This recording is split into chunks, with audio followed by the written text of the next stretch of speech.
So, welcome to the Awakening podcast. And I done the introduction last week, and basically my aim is to actually have different problems in the world, corruption, fraud, everything, but with solutions. And the one thing that I believe is food is critical. And no better man than the author of Thriving in a Toxic World, Justin Zalewski. Hi, Roy. Thanks for having me, and thanks for getting my name right. You've been practicing. Well, even though I'm Irish, I live in Poland, so yeah. Yeah, but yeah, I mean, we're living in very interesting times. One of the things that I see is that the selling of the illusion of healthy food is absolutely rampant. And a lot of people think that they're buying high quality nutrition, but what they're buying is something dressed up as quality nutrition, but actually it's quite detrimental or harmful to our health.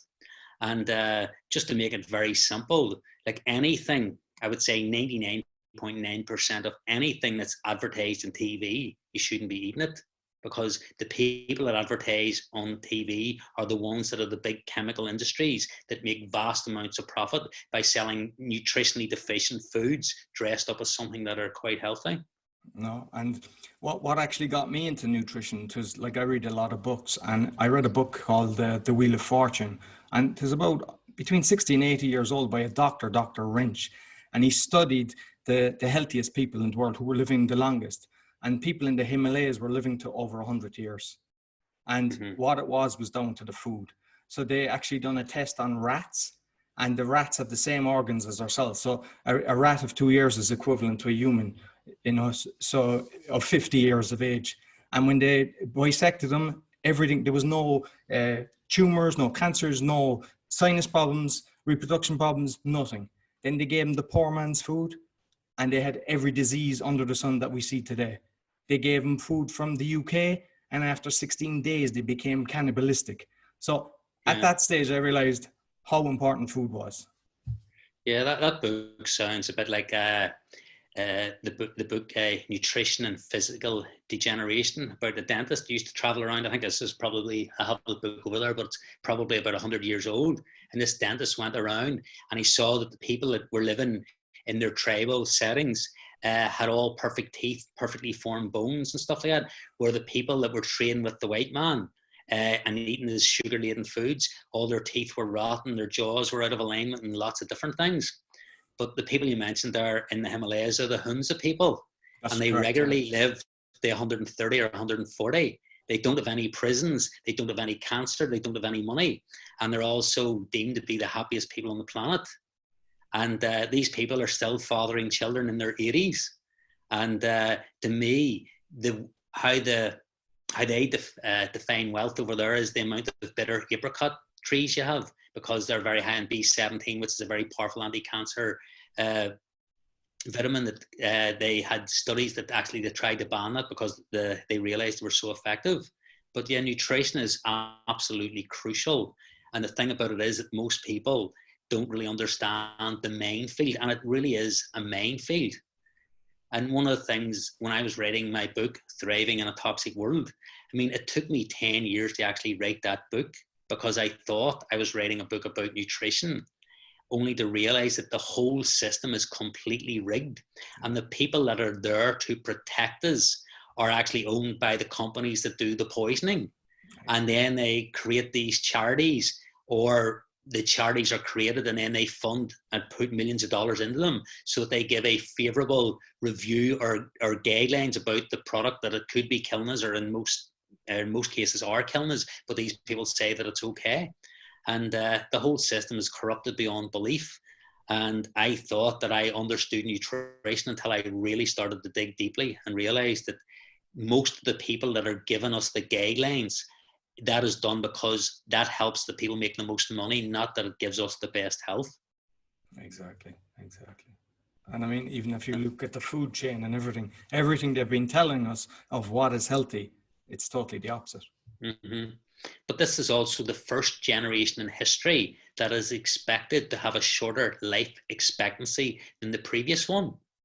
And like, you look at America, who spends the most on healthcare of any nation in the world, and yet they rank something, I can't remember, something like 22nd or lower on the health scale. I mean, the country's just, I don't know if you've ever been to the States, but I have. the food is horrible. When I go there, I mean, unless you know somebody, or you're going to a city, or you're staying with somebody that knows where the local farmers markets or the healthy places are. Like if you're traveling through an airport, like unless it's organic, it's going to be that genetically modified, mutated, glow in the dark shit that, you know, when I travel, I just usually end up fasting sometimes for 24 or 36 hours until I can actually get to somewhere that I know that the food is safe to eat. And, you know, to me, it's just a day of cleansing. But nutrition is, I don't know, something that is incredibly scary, and something that when you're in the States, you really, really want to be careful what you're eating. Definitely. And one thing that I start doing, and I get my child is 6 involved, is I have an app, and the app actually tells you the different ingredients, so which is toxic and everything.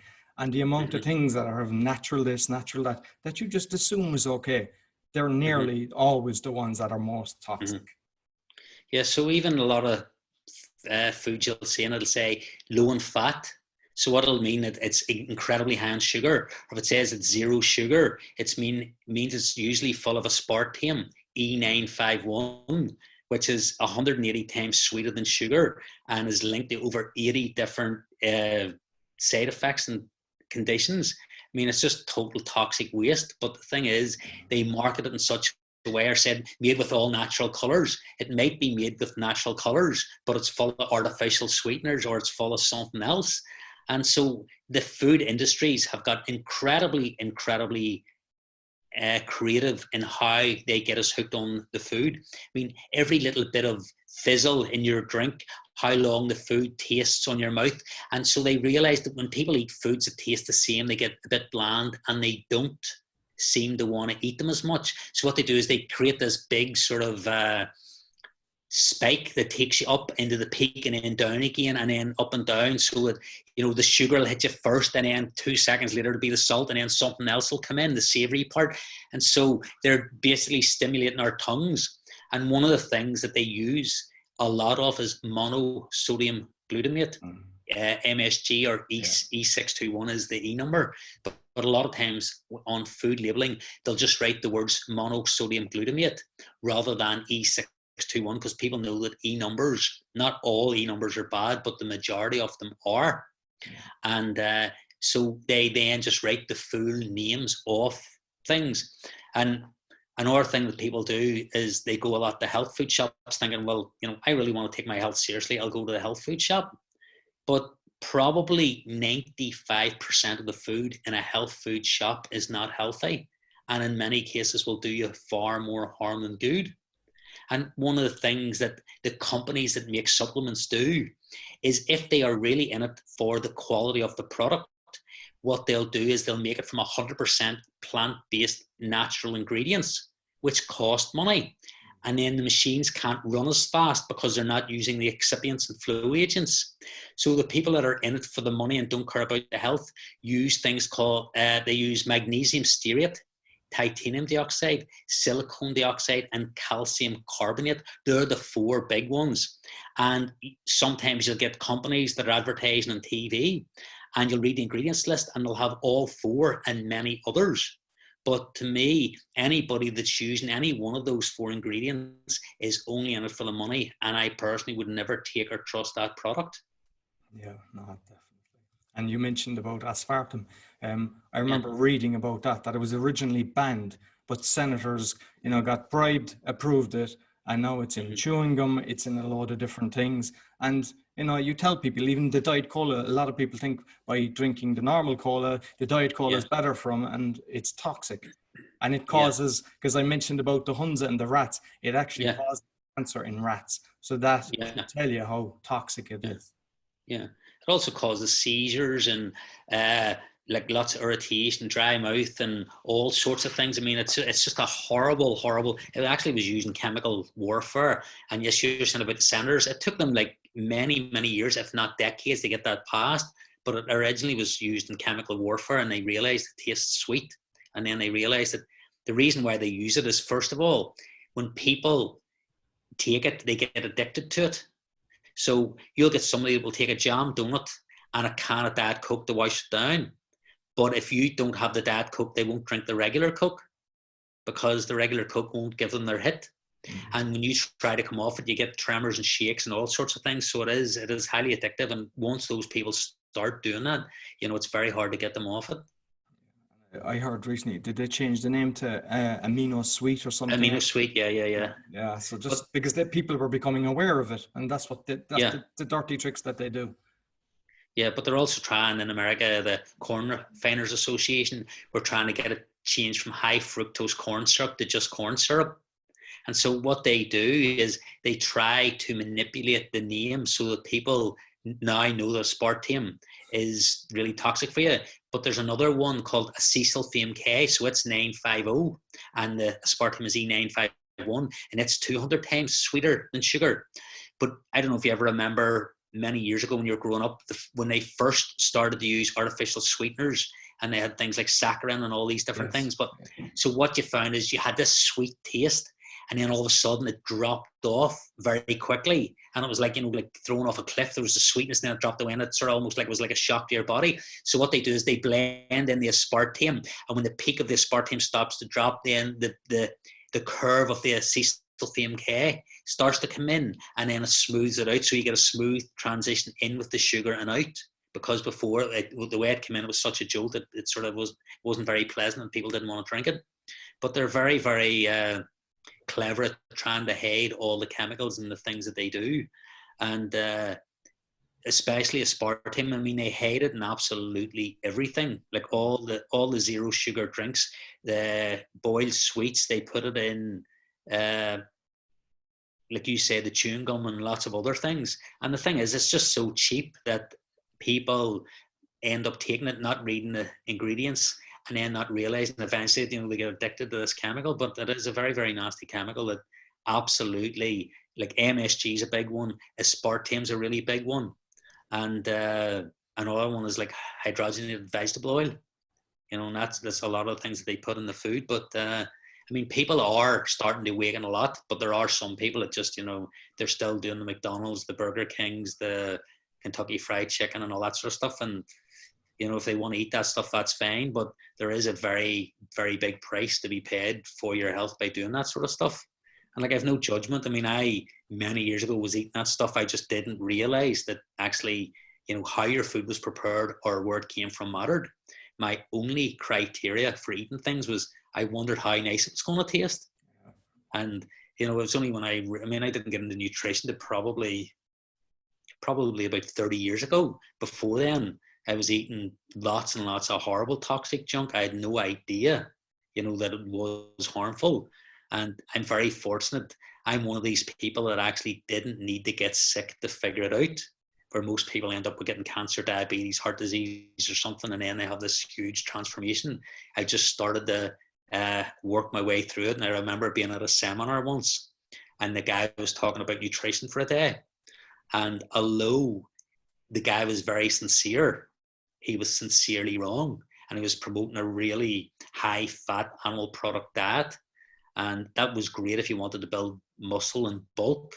But long-term, that wouldn't have been very beneficial for your health. And for me, although, a lot of people say meat's good, meat's bad, and different things. And that's an argument or a debate that people could get into, and there'll be so many different sides to it. And so rather than get caught up in that, one of the things that I would say is, if you are going to eat meat, make sure it comes from a clean source. Because many years ago, a chicken took 120 days to reach maturity. Now they're doing it in 42 days. Have you seen the difference in the sizes? The difference of the chickens before to now, they're like 4 times. So if you see pictures of chickens in the 60s to now, they're 4 times the size. Yeah. So the thing is it before it took 120 days to reach maturity, now they're doing that in 42 days. And so how do they do that? They use growth promoters, antibiotics, steroids, and hormones. So the thing about it is that I remember going to see, do you know Roger Waters out of Pink Floyd? Yes, indeed, yeah. Right. So he was playing in Dublin many years ago, and I went to see him in Dublin. And so they were playing the video from, do you remember the song, Hey Teacher, Leave Them Kids Alone, or The Wall, from The Wall? Yeah, I do indeed. So they were playing that video, and I think that came out in 1979.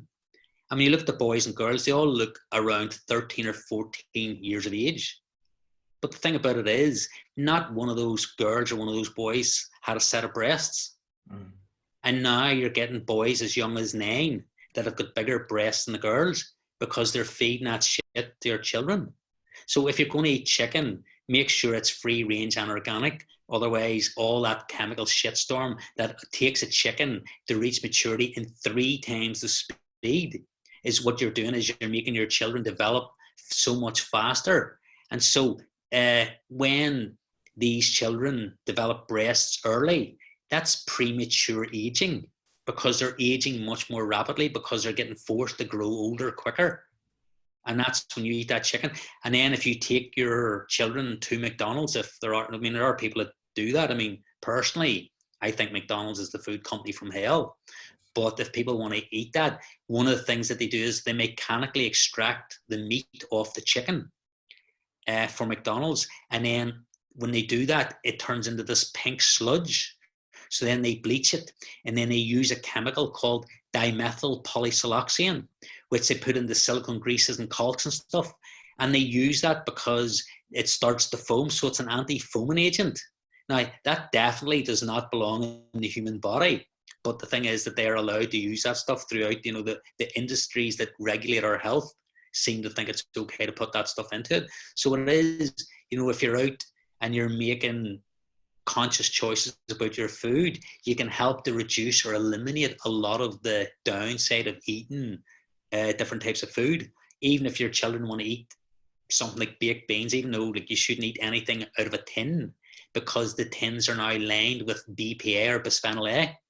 And so BPA is an endocrine disruptor that disrupts our endocrine system. And this is a system that tells our bodies, you know, how to regulate our hormones and stuff.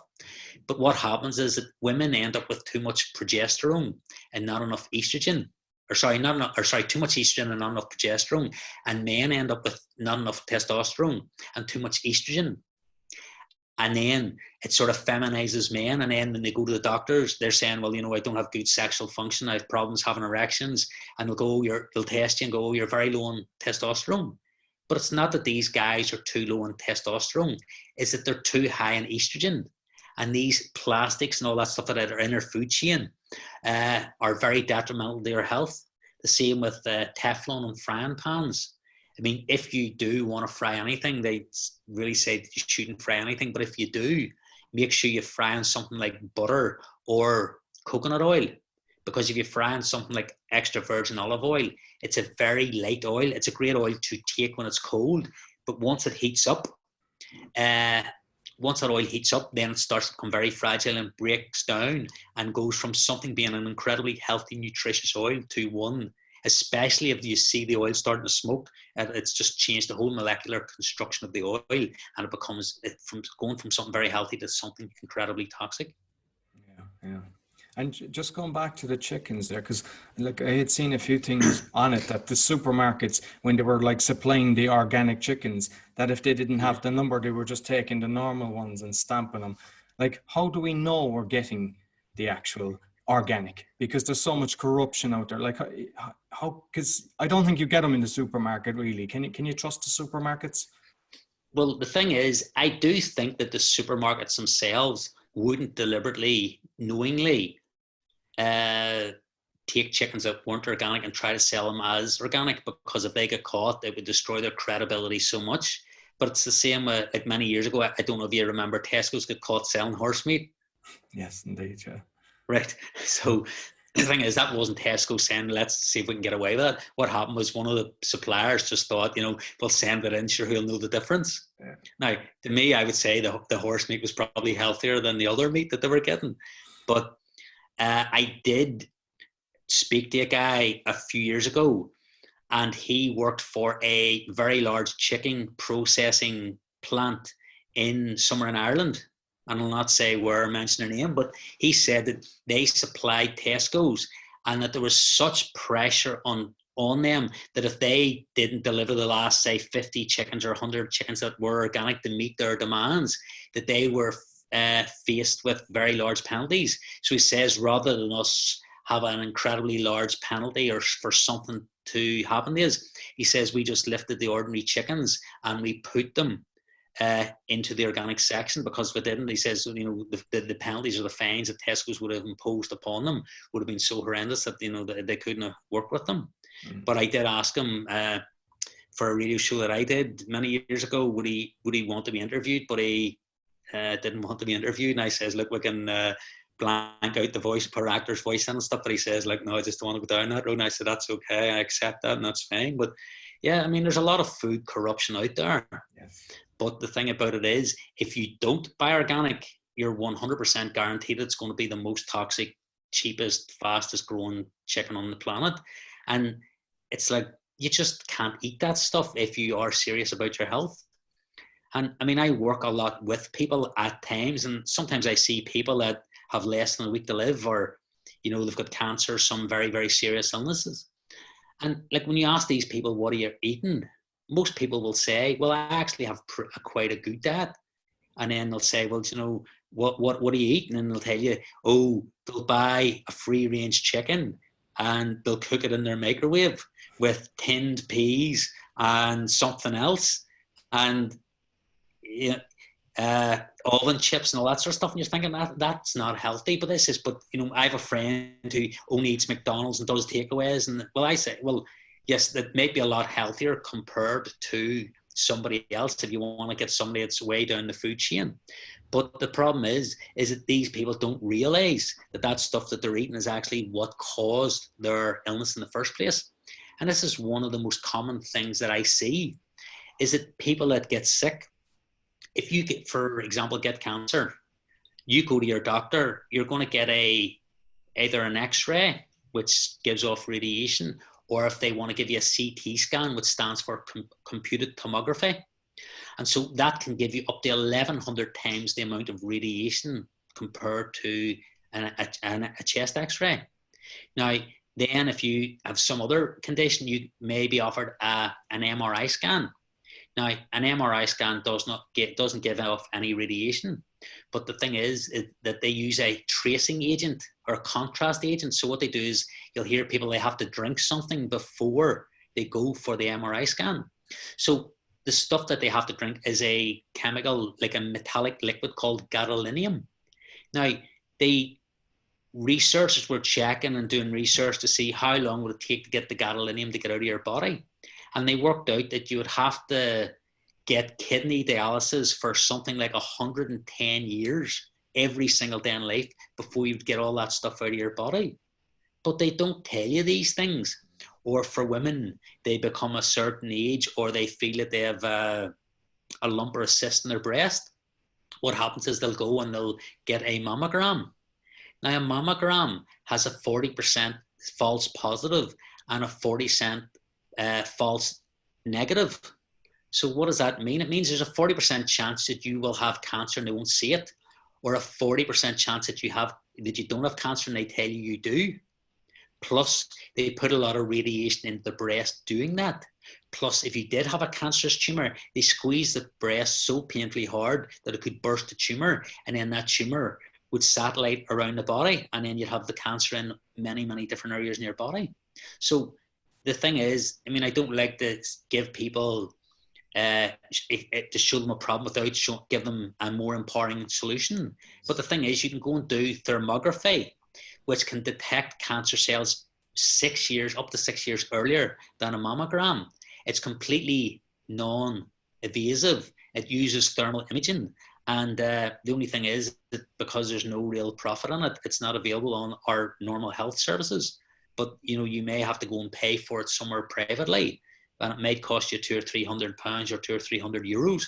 But at least you're getting much more accurate information that's not causing any harm. Because a lot of the medical procedures to check for whether you have a condition or not actually cause many, many problems that if you didn't have the problem beforehand, there's a good chance that extra amount of toxicity, radiation, or whatever it is they give you could push you over the edge. Yeah, that's unbelievable. Yeah, and I heard as well that the underarm deodorants is actually toxic as well. Like, so when I found out that, I used the natural crystal ones. So there's all toxins in them as well. Yeah. So one of the reasons or contributory factors that women, and I mean men get breast cancer too, but it's quite rare. But one of the main reasons why women get breast cancer and how to avoid it is when you use antiperspirants, that stops your body sweating under your arms. The deodorants don't stop you sweating, they just mask the smell. But the thing about it is, so your body has a lymphatic system or like a sewage system. And when you try to eliminate the toxins, you can either pee toxins out, poo them out, sweat them out, or cough them out. That's the only way your body can get rid of toxins. And so what happens is that when you've got toxicity, your body then tries to mobilize them and get them out of your body. And so if you imagine, it's usually going to get sweated out under your arms. But if you block that, then all the lymph nodes around the breast area, then they start to absorb the toxins. Then women wear nylon bras. And so what happens is that they absorb the chemicals from the bra transdermally, which just means through the skin and into their bloodstream. The other problem is that the breasts don't get to move as well, so they have natural movement and drainage. And then all the lymphatic system around the breast, it can't drain because the bras are on quite tight, and the bras won't let them drain, won't let the lymphatic fluids and stuff drain. The other problem is that a lot of these bras can be underwired. So if you're flying on a plane, you're in a house with Wi-Fi, if you can imagine that little underwired U-shaped thing, that's like a little metal antenna that's picking up the radiation and bringing it into the breast tissue. And then craziest of all is you'll see teenage girls going out for the night and they've got their mobile phone stuck in their bra over their heart while they're drinking their Red Bulls with vodkas and all that sort of stuff. So yeah, so the energy drinks are pulling you way, way, way up, and the alcohol's pulling you way down. So what's happening is our bodies are getting pulled to the extreme in both directions, in opposite directions.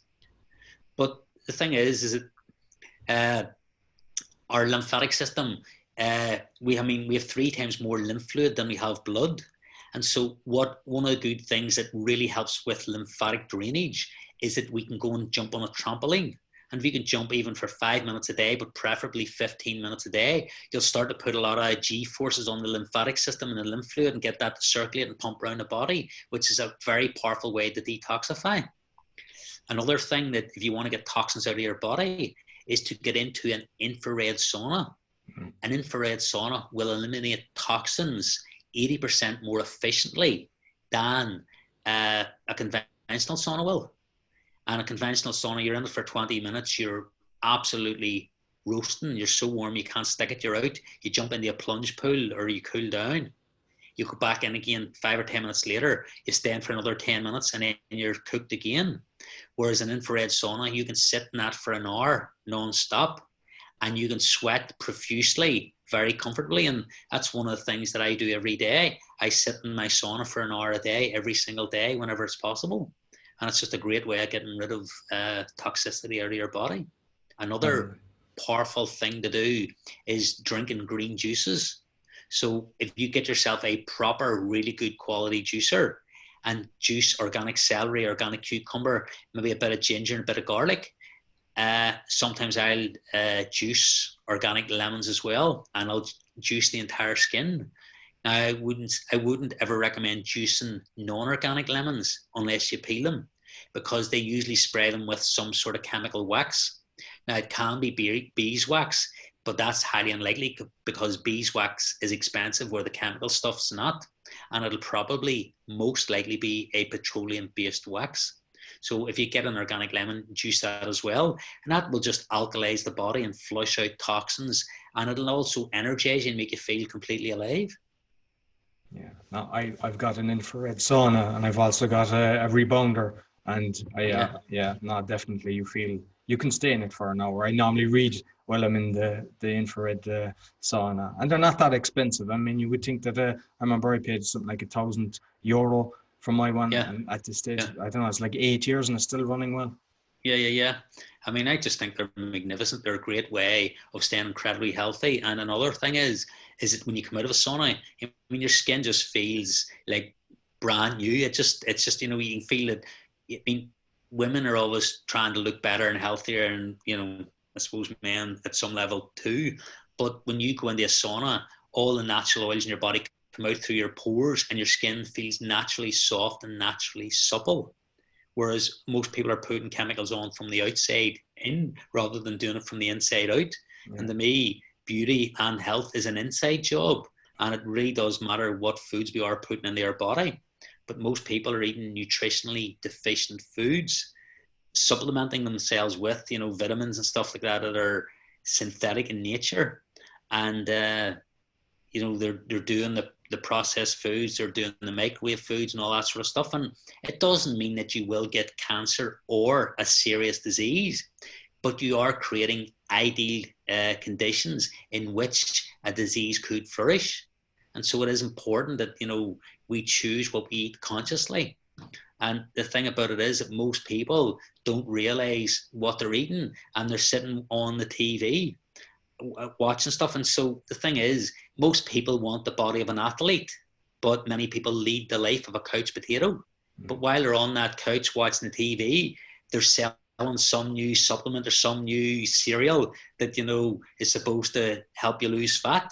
And this is the thing. And there's no way around this. If you want the body of an athlete, you need to live the lifestyle of an athlete.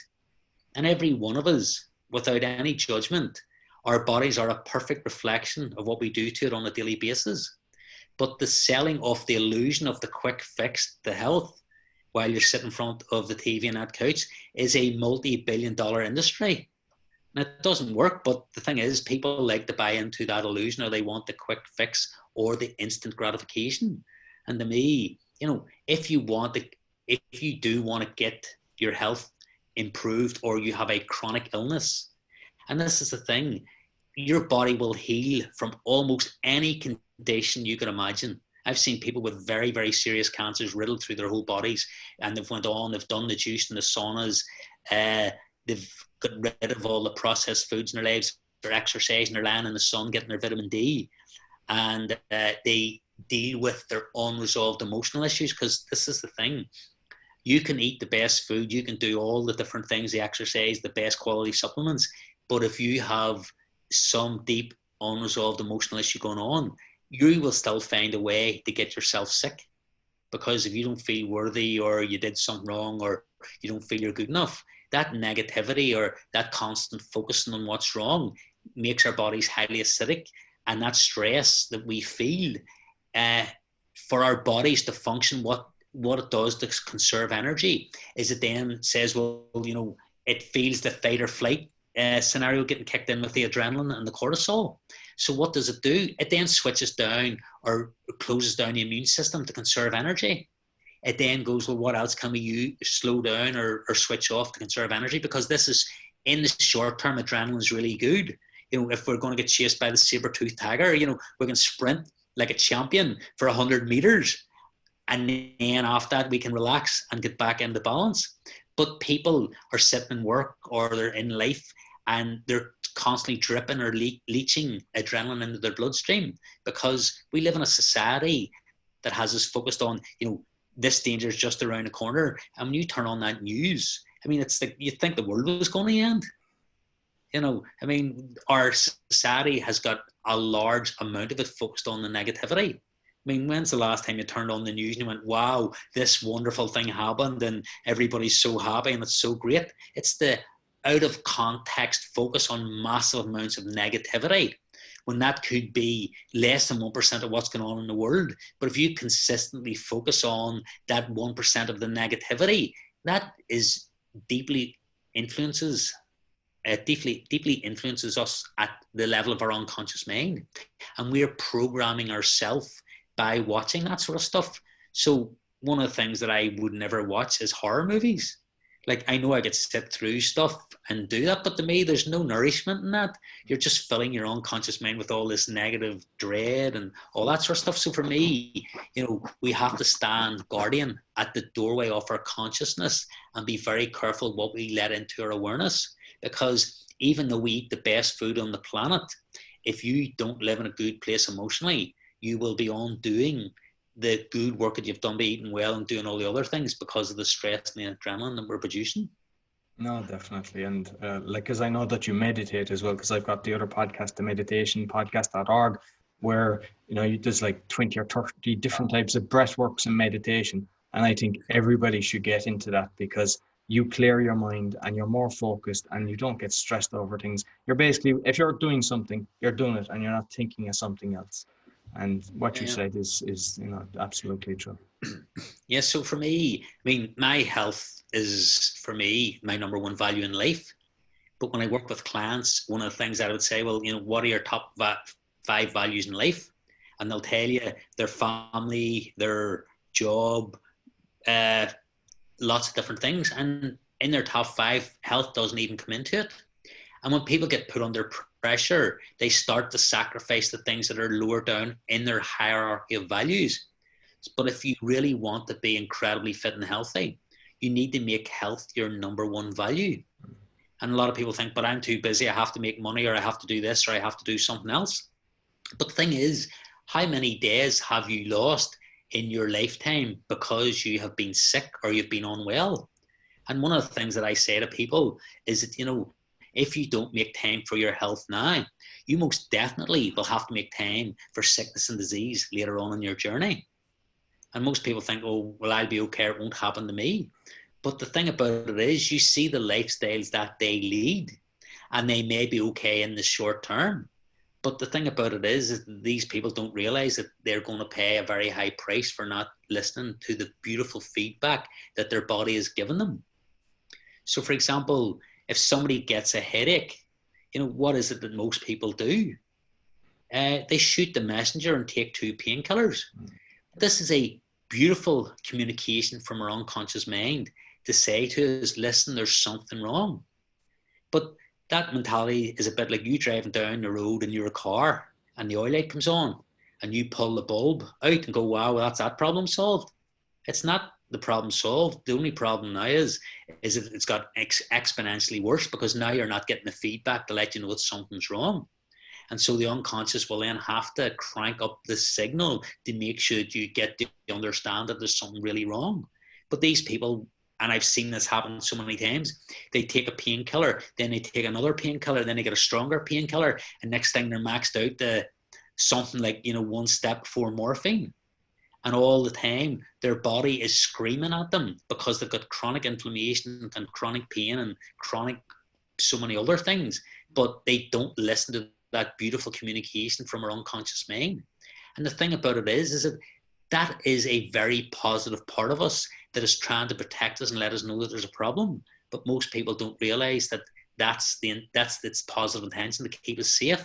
And they end up shooting the messenger and get sicker and sicker and sicker as they go along their journey of unawareness of that what they're really doing to their bodies or what's going on.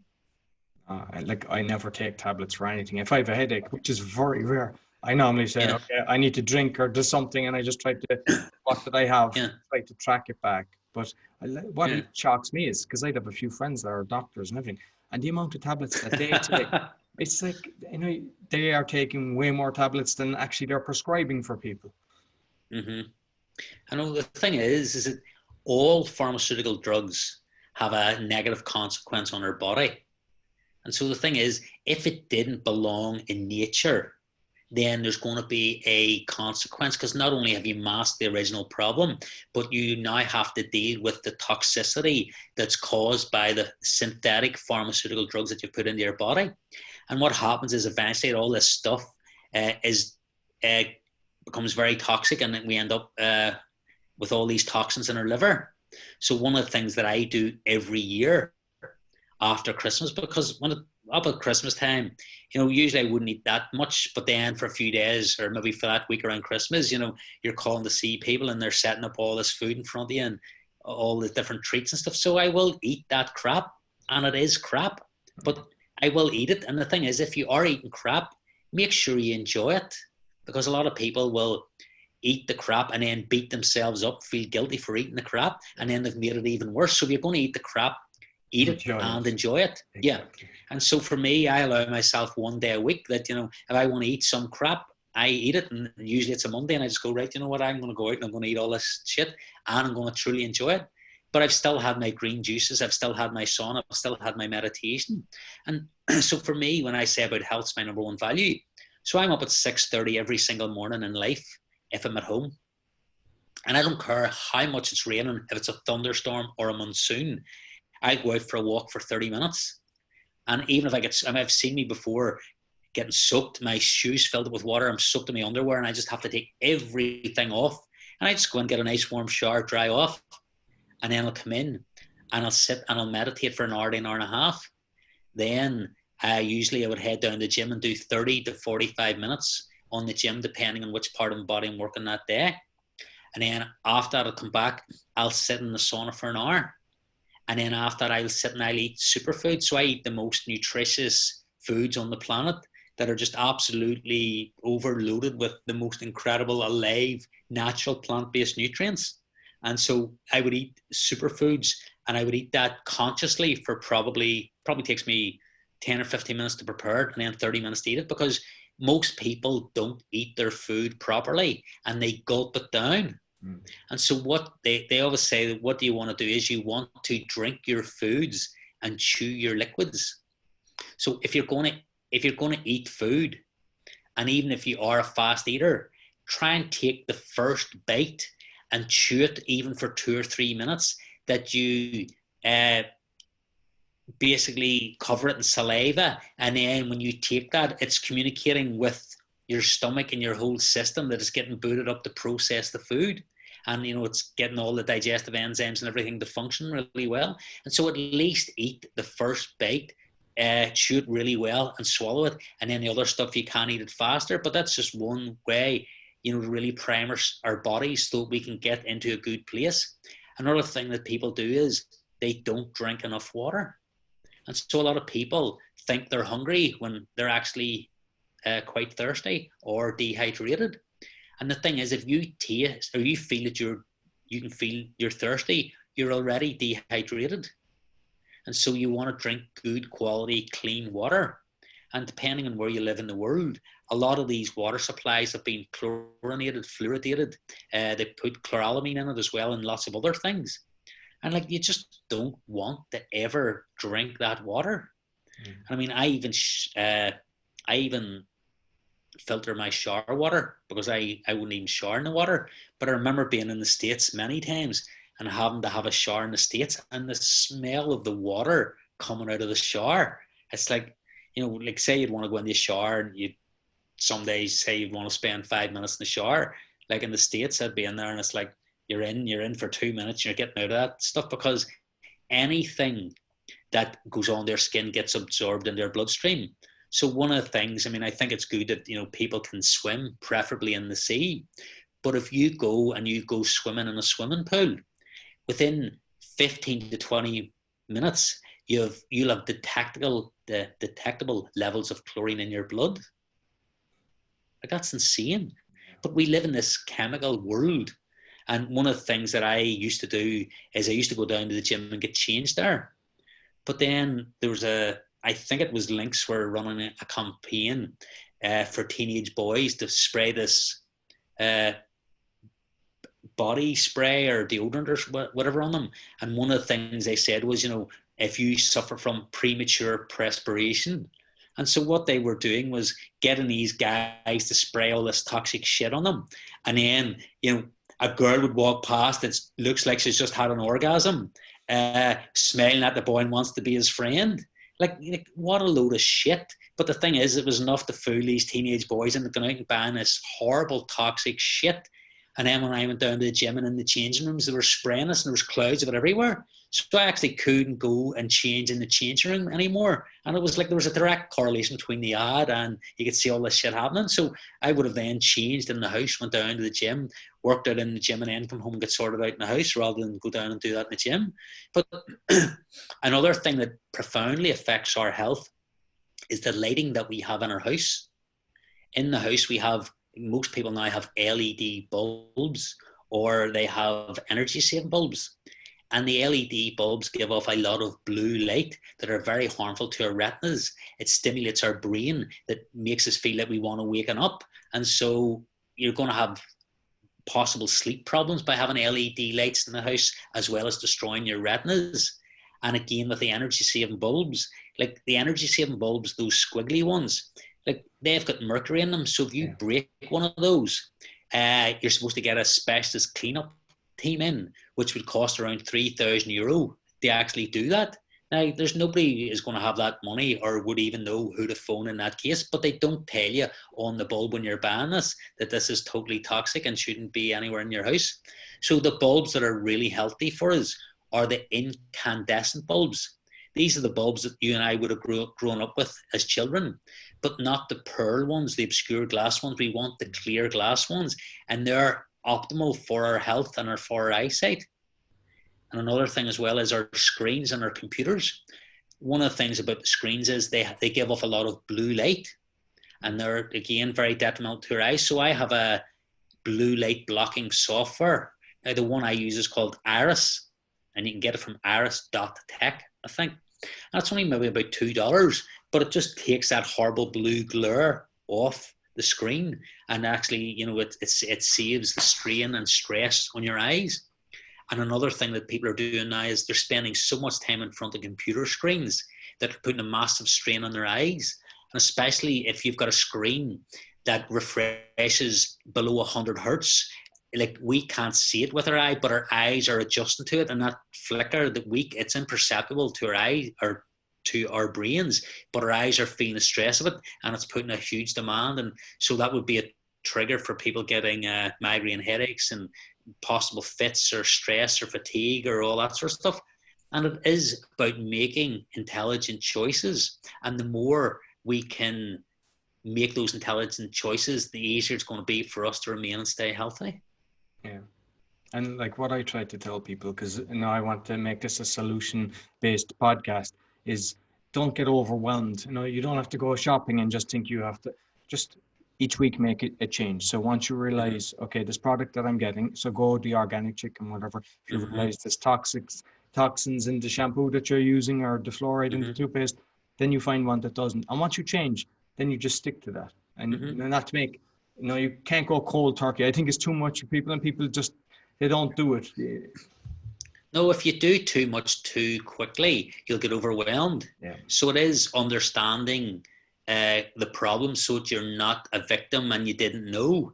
And then, the thing is, sometimes at the start it costs more money to be healthy, because, you know, you can buy a non-organic chicken for, say, £5, and an organic one is £15. So you're paying maybe treble the price.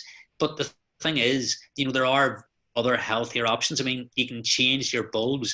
You can, I mean, for me personally, if I'm having a shower, I don't use any body washes, any chemicals, any detergents, any shampoos, and I haven't done for at least maybe 10 or 15 years.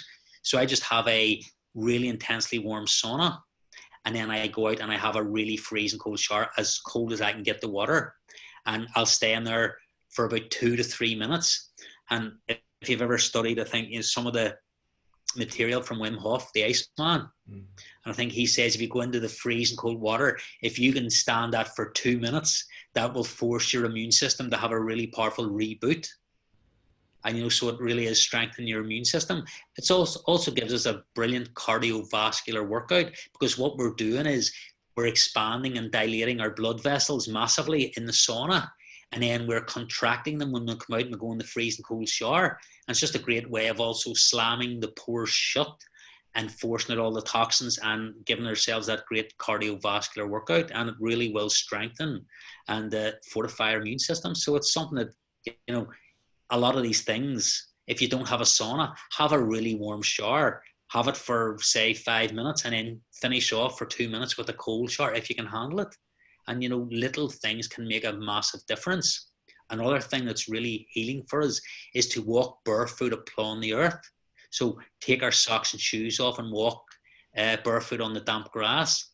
Or one of the things that people usually love doing is walk along the beach if you're near the seaside. Walk barefoot on the seashore, and we're being earthed, and we're getting grounded.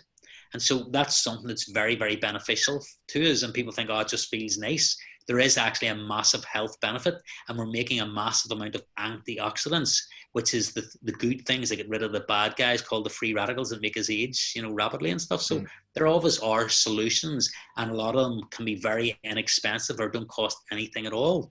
But the thing that makes the difference is when you start to take your health seriously and you start to focus on solutions, there is always a solution to almost any problem if you're just willing to look outside the normal conditioned response that we've been trained to look for. No, exactly. And you mentioned how important, and that's the way I feel as well, because I believe that even if you have a lot of work to do, when you're eating healthy, you've got so much energy. So not only are you productive in your work, for your partner, you can be a better lover, more compassionate, and for your children, you've time to play with them. It's connected to every single thing that you do. And I see you've got a good colour on you there, Roy. I love the sun. Yeah, I go out and I eat my breakfast out in the garden, and I walk barefoot as well as often as I can. Brilliant. See, another thing, I avoided the sun for 20 years because I listened to the news and the TV and thought that the sun was bad for you. So I then went and did a lot of research, and one of the things I want to clarify, does the sun give us skin cancer? Is it harmful? Is it not? Should we go in the sun? Should we not? I think every person should be out in the sun as much as they possibly can. But the thing about it is we cannot ever use the commercial sunscreens because they're full of sodium benzoate and sodium lauryl sulfate and all these horrible chemicals that are carcinogenic and are really detrimental to your health. They're also teratogenic, which means they will harm an unborn child. The other thing as well is that when we go out in the sun, we want to go out in the sun until our skin starts to go the slightest color of pink. Once our skin goes the slightest color of pink, we have maximized our vitamin D. And so therefore we should get out of the sun. Now, the more we get used to the sun, the longer we can stay. But once you start to go pink, you need to get out of the sun. Now, our body is still synthesizing the vitamin D. Well, it's actually not a vitamin, it's a hormone, but it's synthesizing on our skin for 24 to 48 hours after we've been out in the sun. So what we want to do is, if we can, we want to avoid having a shower. But if you do want a shower, go in and only have a shower and don't use any detergents or soaps or shampoos, because that's going to wash off all the positive effects of lying out in the sun has given us. And the other thing as well is if you're out in the sun or you've got young children and you want to protect them from the sun, you can put on things like raw organic coconut oil, raw organic cacao butter, which gives a sun protection factor of around 3. So if normally they could stay out for 30 minutes, they could stay out for an hour and a half then. But then if you want something that's a very, very high sun protection factor, I can't remember exactly, but I think something like raspberry leaf oil, you need to research it, but I think it has a sun protection factor of around 30. So, you could put that on and you could be out in the blazing sun all day and you're not going to get burnt. So there are healthy alternatives, but the thing is to just do it intelligently, because if you do go out in the sun and you do get burnt, then what that's going to do is make our skin age more rapidly, and it will increase the risk of us getting skin cancer. But the thing is, if you're out in the sun with the commercial sunscreens on, that stuff's boiling and getting cooked into your skin, and that's going to cause massive damage, because this is the thing, if you can't eat it, you can't put it on your skin.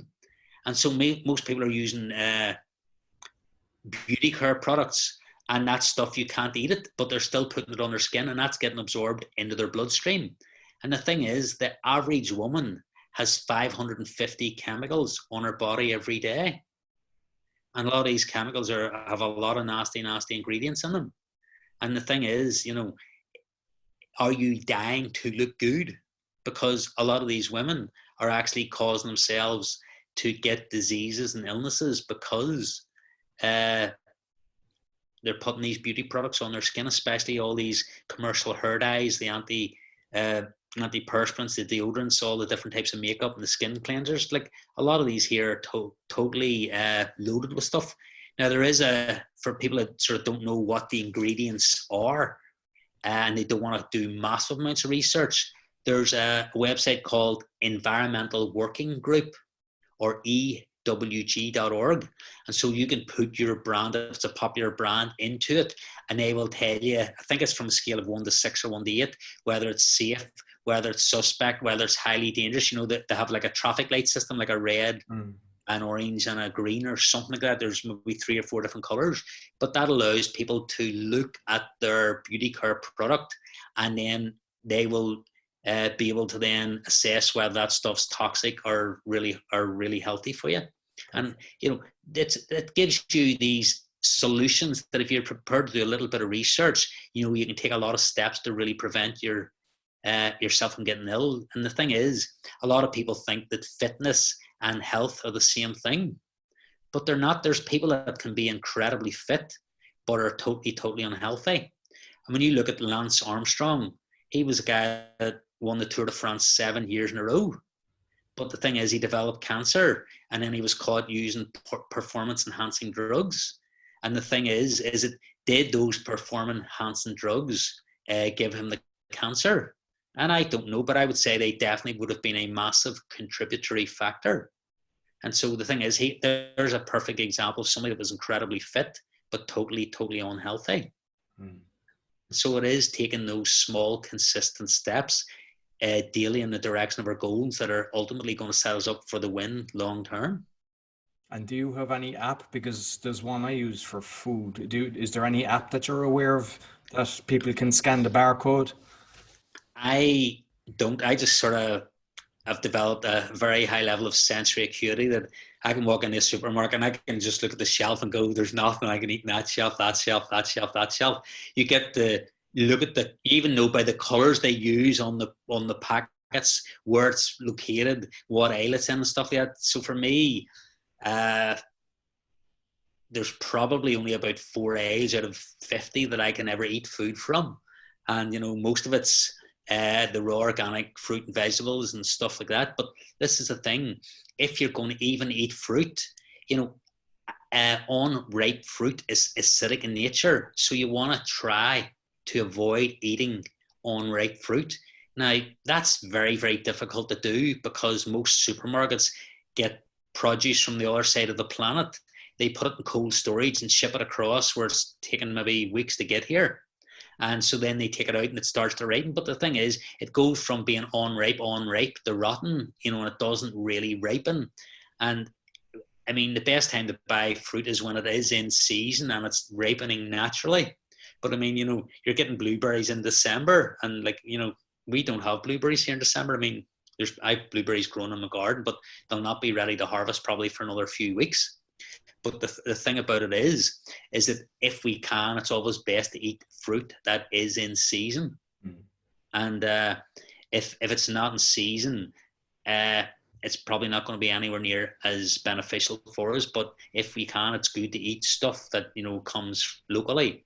But in many cases, you know, it's not easy to get local stuff, or you'll have it for a few months. But it is about making intelligent choices. For me, just one thing that's very important to me is the air miles that it's taken for the product to get here. So if I did want to eat an apple and apples were grown in the UK, or if apples that were grown in New Zealand, so I'm always going to lift the ones that were grown closest to me. But the thing is that, you know, we get all these exotic foods from all over the planet. And personally, I just think it's better and it's much more environmentally friendly and has ecology that if we can eat stuff that's in season and as close to us as we possibly can. Exactly. And like what I would love to see, and I hope it will eventually happen, is because with electronic devices, when they started rating them, you know, A, B, C, D, you know, that for the more efficiency, that we should have that for a food system. So because you know, not everyone is going to look through the ingredients and understand it. But if there was a kind of unbiased, that it was genuine, where you had a rating system and you go, okay, that you know it's toxic, and then you can make a decision. I can appreciate the idea of that. And in a world where people had integrity, that would be absolutely magnificent. But it's a bit like, you know, the fact checkers decided that the article you posted on Facebook was fake. You know, who gets to decide what's good and what's bad? Yeah. What you will find is that the criminals in the food industry will infiltrate the system and they will dominate and control it and buy the rating system or control it in a way. If it was set up by somebody that had integrity, that it was impartial, that wasn't able to be bought, absolutely. But it would have to be a private or a charitable organization that actually has integrity. And the thing about it is that most of the charities that are out there are run by criminals. Yeah. And they take massive amounts of money from industry, and they will say that something that normally anybody with any nutritional information would know that this is highly toxic and should never be in our bodies. What you'll find is that they'll say there's no evidence to show that this is harmful and is okay in small amounts, several times a week. And I just see it's like it's not the exception to the rule, it's the way it is. And somebody telling the truth in nutrition and health is definitely the exception to the rule. I mean, even the health food industry has got virtually nothing to do with health in it. It's all selling the illusion of something, and they're all full of all the junk of the day. Like when you go into a health food shop, most people think if they're branded in a health food shop, it must be healthy or it must be of some nutritional benefit for you. And the thing about it is, you like 95% of it is just total and utter junk. It really is. They've got all these supplements that are full of all the crap of the day. And the thing about it is that many of these people in the shops don't even know that they're full of crap. They're just selling what the rep told them, or they've just realized that sells well, or that's what people want, or you want this product. But I mean, even like there's people even buying calcium carbonate is just that chalk that you dig out of the ground. Now it's an inorganic form of calcium, which means that your body can't absorb it or metabolize it. So what it does is it ends up causing calcification of the joints. But the thing is, some people are selling pure chalk in capsules as a calcium supplement. This is like criminal. Like these people should go to jail for selling that crap, but the shelves are full of it. And to me, you want to eat food, real alive food. When you take a piece of celery that's grown in the earth, it's took all the minerals from the soil, it's got the sunshine, the rain, and grown. That food has an intelligence that when you eat it, it can tell your body what to do with it. But when you microwave that food or you process it, it destroys the life force within that food. And when your body eats it, it doesn't have the intelligence or that information to tell your body what to do with it. And a lot of people still use microwave ovens, and they'll say to me, "Oh, but they're so convenient." And I'll say, "Is the price of convenience worth the price of your health?" Because that's ultimately how you're paying for it. Like you mentioned, 20 or 30 years ago that you were eating unhealthy. I remember when I was younger working, and a friend came to my house, and he got a marker out and he wrote down Monday, Tuesday, when I'd all frozen food and I used to eat microwave food. And as soon as I realized, I never knew, but once I found, I have never had a microwave since. And It was just lack of knowledge. Yeah, so for me, microwaved anything is just a deal breaker. I just refuse to ever eat it under any circumstances. But the other thing is that when you microwave food, it then trebles your risk of getting stomach cancer. And that process, when you microwave food, it basically rips the water particles in the food apart at several million times per second. And so that process is still going on after you've taken it out of the microwave and you're eating it. The other thing as well is that, I don't know if you saw, there was a video circulating on YouTube a good few years ago where these schoolgirls basically took microwaved water and let it cool. And they watered one plant with microwave water and the other one with tap water. And after a few days, the plant that was getting watered with the microwave water died, and the other plant that was getting watered with the tap water was thriving. And so if people think, "Oh no, well, I think microwaves are okay," that's okay. Go and do that simple experiment. Go and buy 2 little euro like parsley plants or basil plants or something out of your supermarket. Microwave the water, let it cool thoroughly, water one plant, but put them both in the same place in the windowsill, water one with tap water, water the other one with microwave water, and see what happens. Don't take my word for it, just go and see. And if you think if that plant is dying right away from drinking that microwave water, what's it doing to the cells in our body? Exactly. And there's another thing about microwaves as well. And I have done this test about 10 times. is I tell someone put their phone inside the microwave, Yeah. close it, and I say, get someone to ring you, and it rings, Yeah. and I go, that means that the waves are leaking. And the worst thing is you have a child standing in front of the microwave with the light and the thing going around, and it's going straight into him. Yeah, and another test they can do as well is you can either put your phone in, or you can switch the microwave on and just take a radio, like a transistor radio, and walk up and hold the radio beside the microwave. And if the signal gets corrupted, that's because the waves, the microwaves, are coming out off the oven as well. So if you get interference on the radio, it's then leaking as well. It's another way to test it. And that's the thing. Like they were a great technology when you didn't know how they worked. But now when you realize how ultimately detrimental they are. I mean, if you really, really, really want to use a microwave, you can use it to heat plates, and that's about it. I mean, some people, they're heating the child's food, the milk in it, and that is, I cringe. So a nurse many years ago, when you're getting a blood transfusion, they take the blood out and it's out of cold storage, and to put it in the body, the blood's so cold. So the nurse took the blood and put it in the microwave and heated it up for, like, say, 30 seconds or whatever. Put it into the patient, and the patient died right away. So, it's just, it may look like blood and it may be heating it up, but it completely and utterly is obliterating any life force within whatever is in there. So people say, but is there no way around this? And I says, well, if you really feel you have to microwave your food, I says, microwave it. I says, take it out. I says, let it cool for 3 minutes. And I says, then take it and throw it in the bin. I says, because then your body won't have to get rid of the toxic waste, because that's what it's doing. It has to then, you'd be far healthier just not eating anything, because it's just total and utter crap. It's just obliterating any nutritional benefit that you're ever, it's just, there's so much downside, no upside from doing this. And to me, it's just an absolute deal breaker. If I would ever go to a restaurant, I would just say, is any part of this meal microwaved at any time for any reason?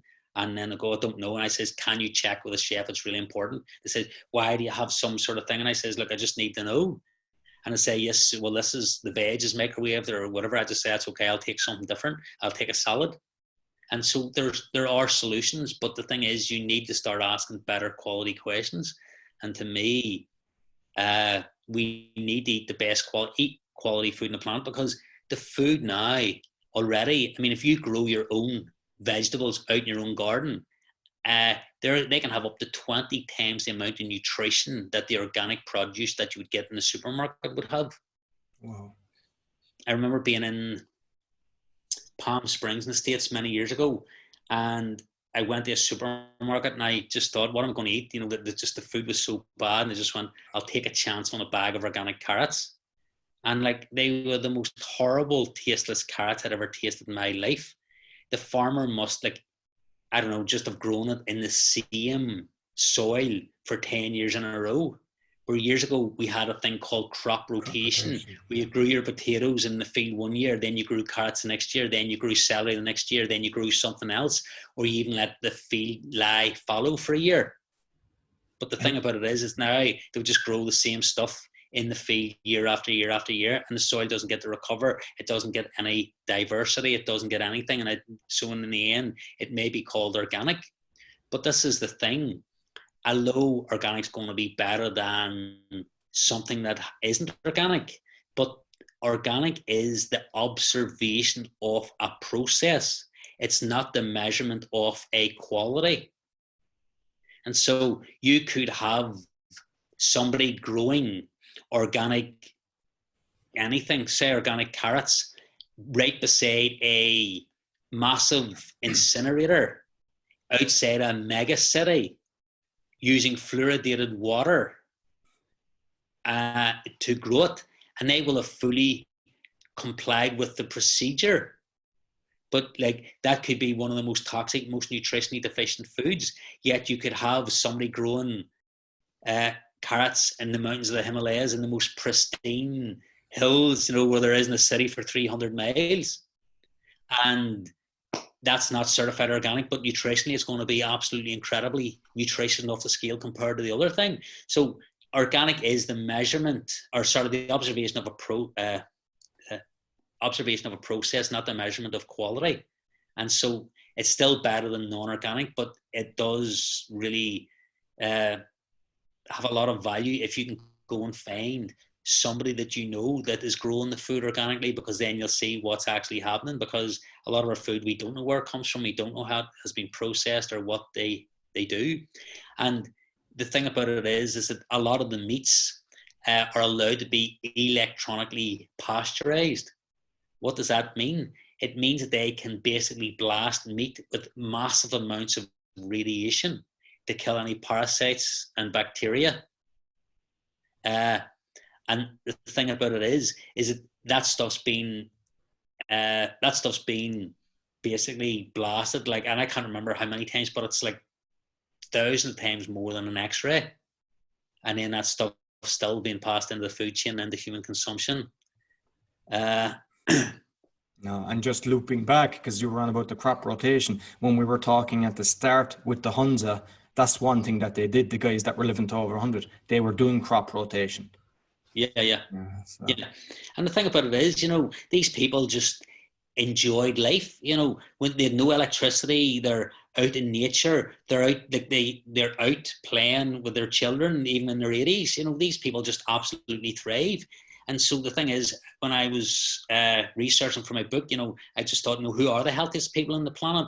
And these were the people that I thought. I mean, there's other people in Italy and stuff and all around the world in different places, China, but these people seem to absolutely thrive. And then you look and you think, like, who are the sickest, most unhealthy people on the planet?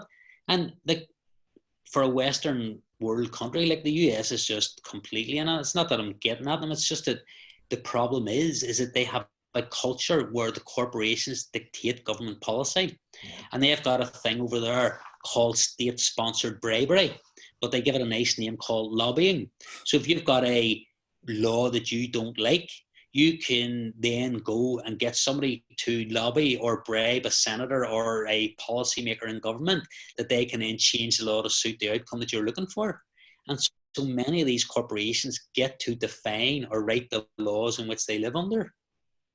Just like the Monsanto Protection Act, where these people are not allowed to be prosecuted for their crimes. Just like in, I think it was Carolina, I can't remember, maybe South Carolina, the pig farmers, a lot of people were flying drones over and exposing the horrendous conditions and treatment, or people were going into these animal feedlots and seeing how brutally they were treating cows and animals.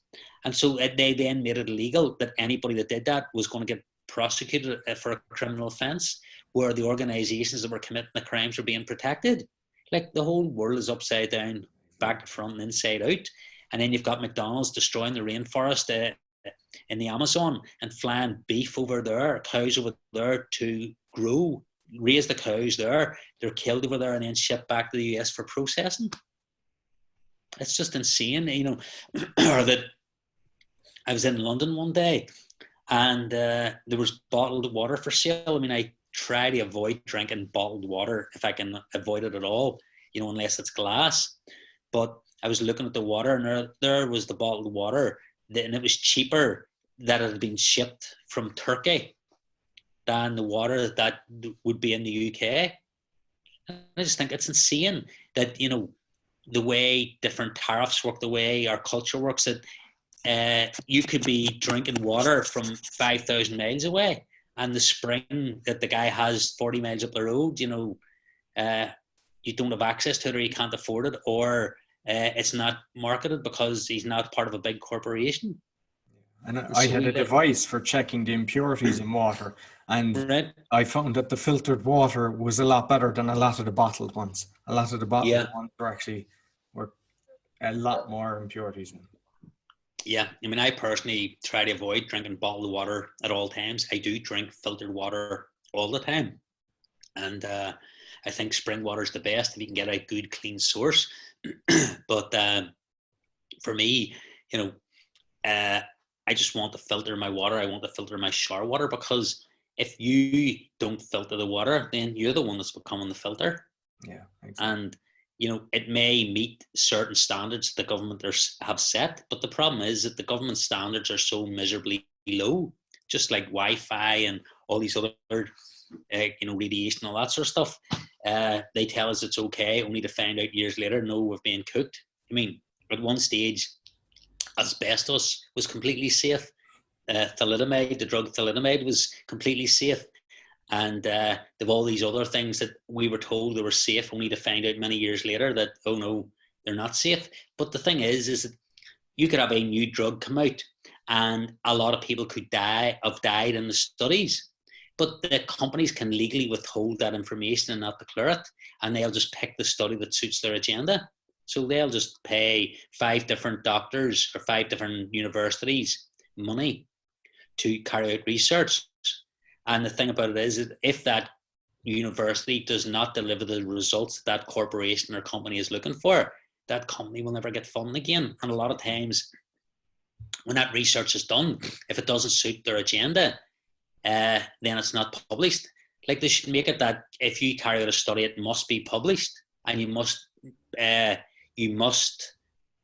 notify that you're doing that study, so that then it can't be hidden or buried or sort of manipulated at a later date. But you can do lots of studies and just cherry pick the ones that suit your outcome, and that is a fundamentally flawed system that basically sets us up for massive corruption. And especially with the likes of the vaccine makers in the States and stuff, where when you can make a product and you are completely immune from all liability, and not only that, the taxpayer then has to pay for your crimes.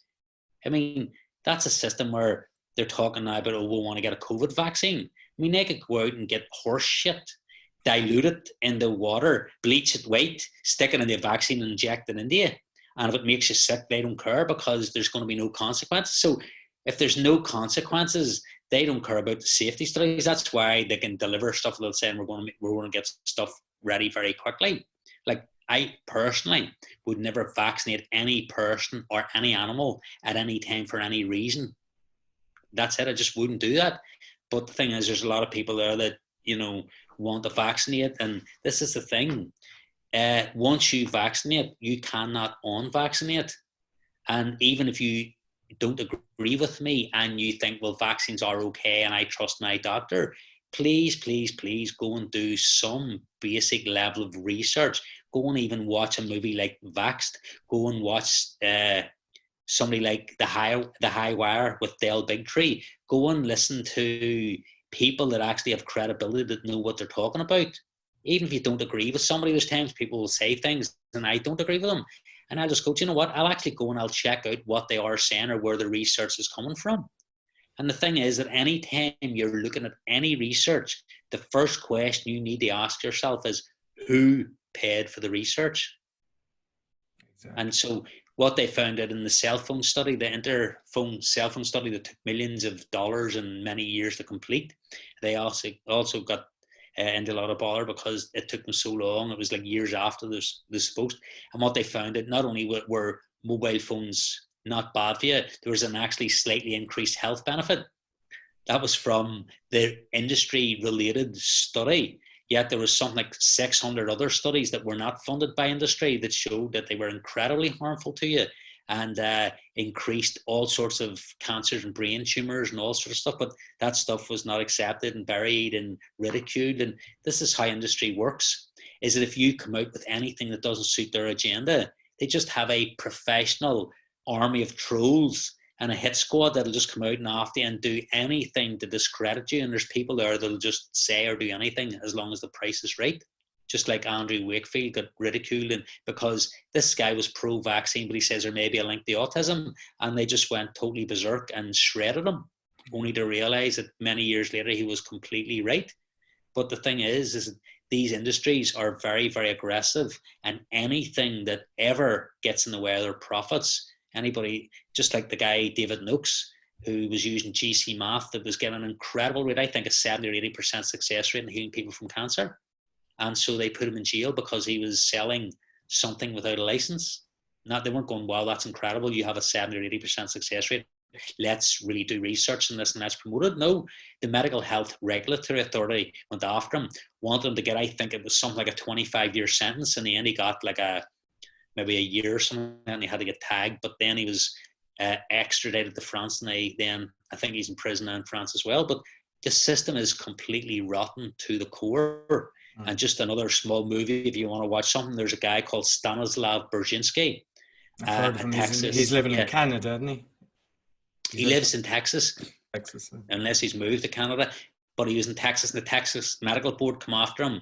And I think he was up in front of 3 grand juries trying to take his medical license off him because he developed a treatment called anti-neoplastons that was helping people with serious cancers with no side effects if it didn't work. And they basically went on a witch hunt because this guy was basically having an incredibly effective solution, and the cancer industry didn't want it because it is the most criminal infested industry in the world, the pharmaceutical industry, and especially the cancer industry.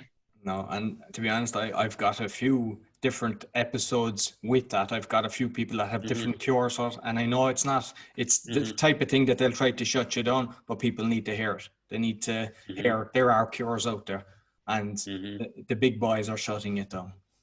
Yeah, and then in the States as well, there's 50 different holistic doctors that have been murdered or allegedly committed suicide. One of them actually committed suicide by shooting himself twice in the back of the head. I heard that. Yeah.